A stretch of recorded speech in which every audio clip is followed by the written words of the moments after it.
Hello everyone बच्चों, आज हम क्लास 9th की सामाजिक विज्ञान की वर्कशीट सॉल्व करेंगे। वर्कशीट नंबर है 20, लोकतंत्र ही क्यों। आज का हमारा टॉपिक है लोकतंत्र ही क्यों। सबसे पहले मैं आपको एंट्रीज बता दूं। आपको अपना नाम लिखना है, यहाँ टीचर का नाम लिखना है, कक्षा अध्यापक का, और दिनांक डालना है 20 अगस्त 2020। तो स्टार्ट करते हैं आज की वर्कशीट। और वर्कशीट का टॉपिक है लोकतंत्र ही क्यों। बच्चों, आप लोकतंत्र के बारे में जानते हो। लोकतंत्र मीन्स होता है जनता के लिए, जनता के द्वारा किया गया शासन ही लोकतंत्र कहलाता है। ठीक है। जब एक अच्छी शासन व्यवस्था की बात की जाती है तब लोकतांत्रिक शासन व्यवस्था का जिक्र जरूर किया जाता है। और अच्छी शासन व्यवस्था क्यों होती है? क्योंकि इसमें प्रत्यक्ष रूप से और अप्रत्यक्ष रूप से जनता ही शासन कर रही होती है और जनता के ऊपर ही शासन किया जाता है। तो जब तब लोकतांत्रिक शासन व्यवस्था का जिक्र जरूर किया जाता है। यहाँ तक कि दुनिया भर में सभी जगह लोग लोकतांत्रिक व्यवस्था चाहते हैं। जहाँ राजतांत्रिक व्यवस्थाएं हैं वहाँ पर भी लोग लोकतांत्रिक व्यवस्था को चाहते हैं। जिन देशों में पहले लोकतांत्रिक शासन व्यवस्था नहीं थी वहाँ भी इसे अब अपनाया जा रहा है। आइए लोकतांत्रिक व्यवस्था के विषय में और चर्चा करके पता लगाने का प्रयास करें कि लोकतांत्रिक व्यवस्था अन्य शासन व्यवस्थाओं से बेहतर क्यों है। अब हम इसमें जानेंगे कि जो लोकतंत्र है वो अन्य शासन व्यवस्थाओं से बेहतर क्यों है। तो देखिए, लोकतंत्र के पक्ष में तर्क। लोकतंत्र के पक्ष में कौन कौन से तर्क दिए गए?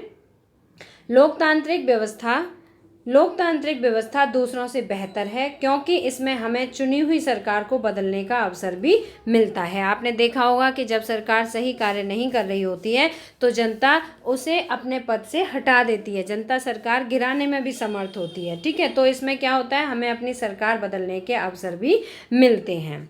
लोकतांत्रिक दूसरा पॉइंट है, लोकतांत्रिक शासन व्यवस्था में सरकार जनता के प्रति जवाबदेही होती है। अगर सरकार सही कार्य नहीं कर रही होती है तो जनता उसके ऊपर पोटा लगा सकती है, जनता उससे पूछ सकती है और उसका उत्तर देना सरकार का उत्तरदायित्व होता है। सरकार जनता के प्रति जवाबदेह होती है। ठीक है। इसलिए यह दूसरी पद्धति से भी बेहतर है। लोकतंत्र में जैसे देखिए, राजतंत्र होता है, वहाँ पे राजा जो होता है, जो राजा ने कह दिया वही नियम और कानून बन जाते हैं। ठीक है। राजा के जो आज्ञा होती है वही नियम और वही कानून बन जाते हैं। लेकिन सरकार में क्या होती है, हमारा जो संविधान है उसके अनुसार सरकार को चलना होता है। और अगर संविधान के विरुद्ध कुछ भी सरकार का कोई भी प्रतिनिधि कोई कार्य करता है तो जनता को इतना अधिकार होता है कि वो सरकार बदलने का भी राइट रखती है अपने पास, और सरकार को जवाबदेही भी देनी पड़ती है कि ऐसा कार्य क्यों किया गया। ठीक है। लोकतंत्र में ज़्यादा लोग चर्चा में भाग लेते हैं जिससे गलतियों की गुंजाइश कम होती है और बेहतर निर्णय लेने की संभावना बढ़ती है। ज़्यादा से ज़्यादा लोग भाग लेते हैं चर्चा में। ठीक है। लोकतांत्रिक व्यवस्था समानता, न्याय और स्वतंत्रता आदि मूल्यों के द्वारा नागरिकों के सम्मान को बढ़ाती है। लोकतांत्रिक व्यवस्था में क्या है, सभी समान हैं, किसी भी जाति का हो, धर्म का हो।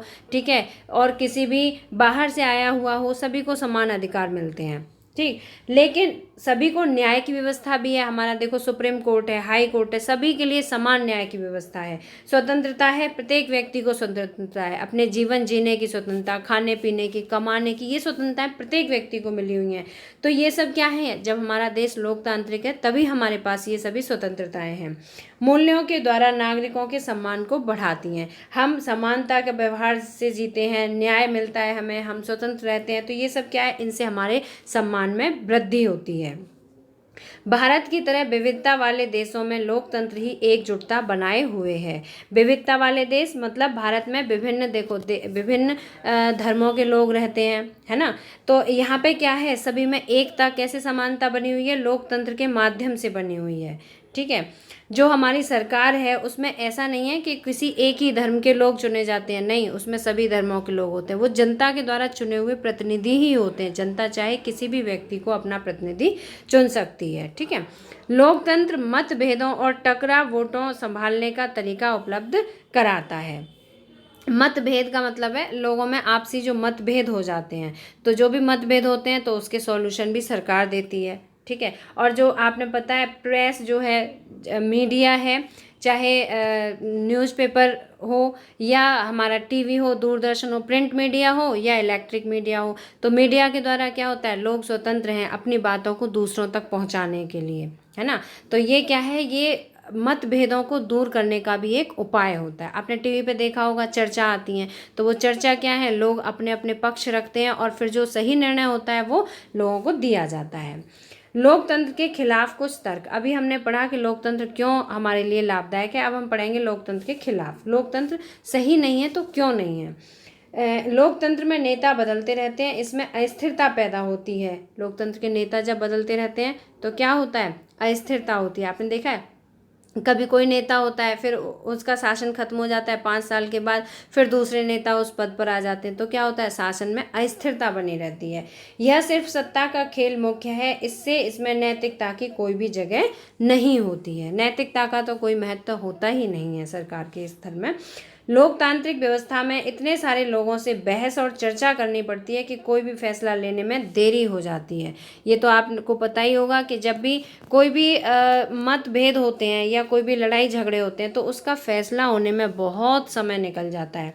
क्यों निकल जाता है, क्योंकि एक बात को कहने में और उसके सॉल्यूशन ढूंढने में बहुत सारे लोगों से बहस करनी पड़ती है। ठीक है, अपनी बात कहनी पड़ती है, चर्चा करनी पड़ती है, क्योंकि हमारे देश में नियम बने हुए, नियम और कानूनों के अनुसार ही हमें चलना पड़ता है। लोकतंत्र में चुनावी लड़ाई महत्वपूर्ण है। चुनाव पर देखा है आपने, बहुत महत्वपूर्ण माना जाता है चुनाव को, लेकिन चुनाव के समय क्या होता है, समय बहुत बर्बाद होता है, धन बहुत खर्च होता है ना, तो यह बहुत खर्चीली होती है। इसके कारण भ्रष्टाचार फैलता है और उस समय लोग क्या होते हैं, जो नेता लोग होते हैं, अपने वोट खरीदने के लिए पैसा भी बहुत खर्च करते हैं, बहुत रुपया खर्च करते हैं, और आपने देखा होगा छुपा छुपा कर भी लोगों की मदद करते हैं वो। तो ये सब क्या है, ये भ्रष्टाचार होता है ना, भ्रष्टाचार फैलाते हैं। इस व्यवस्था में लोगों का काम करने के लिए पैसे लेते हैं, जब वो किसी पद पे पहुंच जाते हैं, किसी कार्य को करने के लिए रुपए भी लेते हैं। तो ये सब क्या है, इससे भ्रष्टाचार फैलता है बहुत अधिक।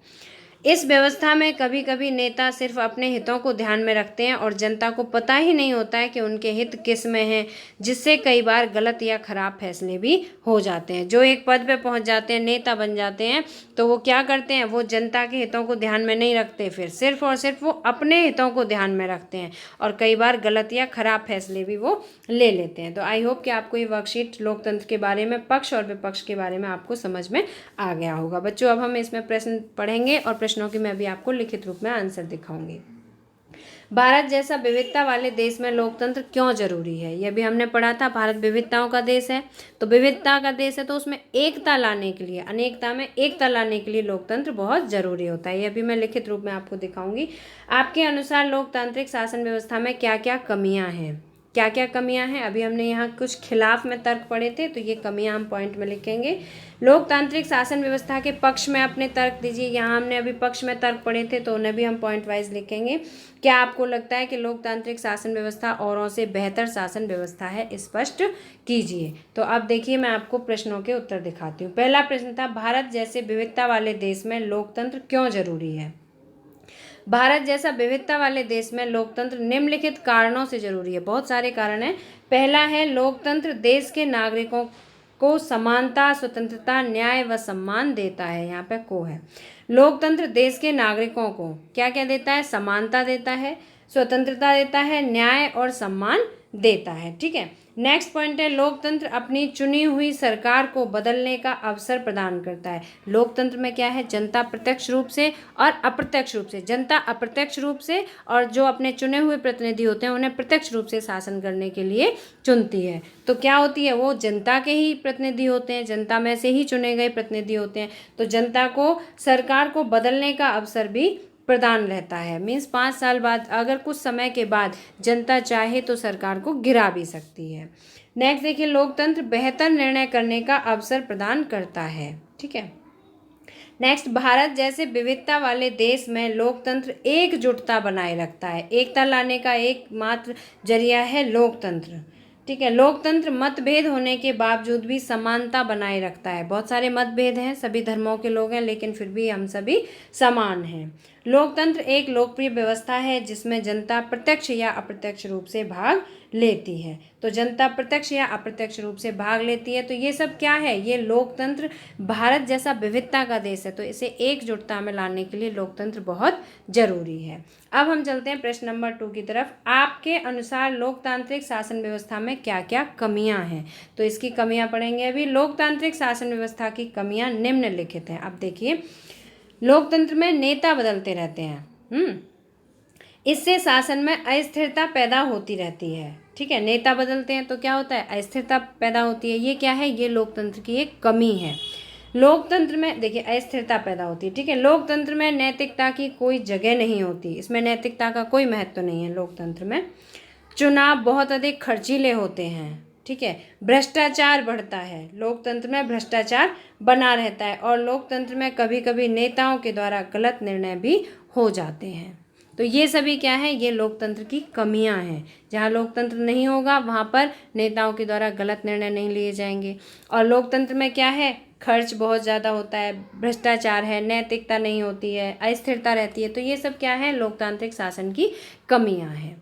क्वेश्चन नंबर 3 देखते हैं। लोकतांत्रिक शासन व्यवस्था के पक्ष में अपने तर्क लिखिए। इसमें क्या पूछा है, पक्ष में तर्क लिखिए। लोकतांत्रिक शासन व्यवस्था अच्छी शासन व्यवस्था मानी जाती है क्योंकि इसमें जनता के फैसले व अधिकारों का आदर होता है।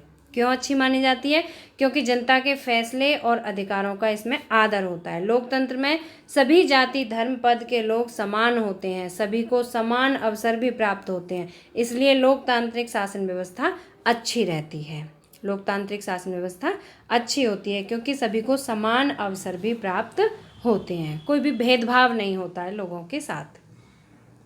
नेक्स्ट क्वेश्चन नंबर 4, क्या आपको लगता है कि लोकतांत्रिक शासन व्यवस्था औरों से बेहतर शासन व्यवस्था है? बच्चों, मैं आपसे वर्कशीट पूरे होने से पहले एक हम्बल रिक्वेस्ट करना चाहूँगी कि आप वीडियो को लाइक शेयर और सब्सक्राइब जरूर करें। जो पहली बार चैनल पर विजिट कर रहे हैं वो सब्सक्राइब जरूर करें, जिससे आपको नेक्स्ट एजुकेशनल वीडियो सभी मिलती रहें। इस क्वेश्चन का आंसर देखते हैं। लोकतांत्रिक शासन व्यवस्था औरों से बेहतर व्यवस्था क्यों है? लोकतंत्र शासन प्रणाली एक उचित और बेहतर शासन प्रणाली है क्योंकि इसमें जनता के पास बेहतर विकल्प, अवसर व समानता के अवसर होते हैं। क्यों बेहतर है? क्योंकि जनता का इसमें महत्व है। देखिए, जनता के पास बेहतर विकल्प होते हैं, अवसर होते हैं और समानता के अवसर होते हैं। इसके अलावा जनता के द्वारा चुने हुए प्रतिनिधि भी होते हैं। सरकार में कौन होता है? जनता के द्वारा चुने हुए प्रतिनिधि होते हैं जो जनता के लिए जवाबदेह होते हैं, उनकी जवाबदेही होती है। ठीक है, जनता के लिए कार्य करते हैं, जनता के प्रति जवाबदेह होते हैं और जनता के लिए कार्य करते हैं। लोकतंत्र में प्रेस को भी पूरी स्वतंत्रता मिली होती है। जो हमारा प्रेस है, मीडिया है, चाहे प्रिंट मीडिया हो या इलेक्ट्रॉनिक मीडिया हो, ये लोकतंत्र का स्तंभ माना जाता है। ठीक है, जो अच्छी शासन व्यवस्था का आधार होती है, इसलिए लोकतांत्रिक शासन व्यवस्था औरों से बेहतर शासन व्यवस्था है। I hope now you understand this worksheet very well. So we will meet again in next educational video. Till then, bye bye, good luck to all of you.